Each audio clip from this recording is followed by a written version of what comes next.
नमस्कार सबाइके आशा करी तोमरा सबाई खूब भालो आछो आमिओ खूब भालो आछि। तो चलो तुम्हादेर संगे एक ब्लग शेयर करते चलेछि सेटा होच्छे विपत्तारिणी पुजोर ब्लग। जानी अनेकटाई देरी हो गेछे, प्लिज केउ किछु मने करो ना और कमेंटे किछु भूलभाल बोलो ना। अनेकटाई देरी हो गेछे ताओ तुम्हादेर संगे ब्लगटा शेयर करलाम, कारण आमी कथा दिएछिलाम तुम्हादेर संगे ब्लगटा शेयर करब। तो देखो आमरा किन्तु दक्षिणेश्वरेर उद्देश्ये रওনা হয়ে গেছি এবং আমরা কিন্তু অনেকটাই সকাল সকাল বেরিয়ে গেছি, কারণ তোমরা জানো 12:30 পর্যন্ত মন্দির খোলা থাকে আর তারপরে বন্ধ হয়ে যাবে। আমাদের পুজো দেওয়াটা আমি চেয়েছিলাম যে তাড়াতাড়ি হয়ে যাক, আর এই দিন আশা করি অনেকটাই ভিড় হবে সেটা ভেবেই আমি আরও তাড়াতাড়ি আমরা ঘর দিয়ে বেরিয়েছিলাম। তো দেখো আমরা ফাইনালি স্কাই ওয়াকে চলে গিয়েছি। তো এই যে স্কাই ওয়াকটা এটা কিন্তু আমি যখন লাস্টবার গেছিলাম, মানে 5-6 বছর আগে যখন গেছিলাম তখন সন্দেশ হয়নি, তো তখন গিয়ে আমি কিন্তু স্কাই ওয়াকটা দেখেছিলাম।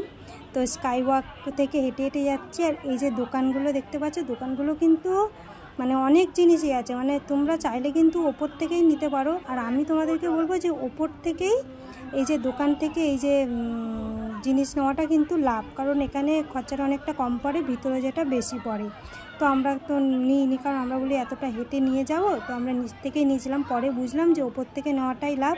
আর তোমরা যারা যারা জানো না মন্দির কখন খোলা থাকে, তো মন্দির কিন্তু সকাল 7টা থেকে 12টা পর্যন্ত খোলা থাকে, তারপর আবার সেই 3টে থেকে খোলে। তো সেই জন্যই আমরা একটু তাড়াহুড়ো করছি, কারণ কতটা লাইন দিতে হবে তো জানি না। তো দেখো এবার আমরা ওই ডালা নিতে যাচ্ছি। তো ডালা নিতে গিয়ে তো কনফিউজ সবাই হয়, জানি আমিও। তো কনফিউজ হয়ে যায়, সবাই ডাকে, মানে বুঝে ঠিক করা যায় না যে কোন দোকানটায় যাব কোন দোকানটায় যাব না, এত বেশি সবাই ডাকে।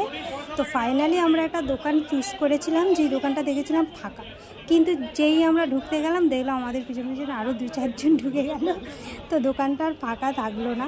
তো যাই হোক, তারপরে আমরা ডালা ওখান থেকে নিয়েছি। তো ডালা নিয়ে এবার তো তোমরা জানো মন্দিরের হ্যাপা, যে ওখানে ফোন জমা দিতে হবে, সমস্ত কিছু ব্যাগ জমা দিতে হয়, তো সেগুলোও করতে হবে।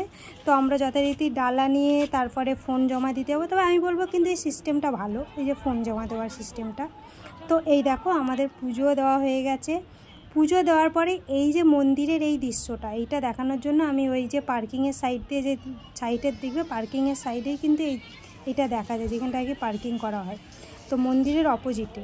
তো ওখানটায় গিয়ে তোমাদেরকে ভালো করে দেখালাম। ওই জায়গাটায় মন্দিরের যে দৃশ্য যা সুন্দর, সেটা অন্য কোথাও কিন্তু পাবেন, ওখান থেকে খুব সুন্দর দৃশ্য দেখতে পাওয়া যায়। তো তারপরেই আমরা খেতে চলে যাচ্ছি। এই যে ফুড প্লাজাটা, এটা কিন্তু নতুন, মানে এবারে 5-6 বছর পর আমি গেলাম, তো আমি গিয়ে এটা নতুন দেখলাম। তো আমি আগে যখন গেছিলাম এটা দেখিনি, তো বেশ ভালো। আগে যেরকম ওখানে খাওয়ার ব্যবস্থা ছিল তার থেকে এটা অনেকটা পরিষ্কার এবং পরিচ্ছন্ন, সেটা বেশ ভালো লাগলো।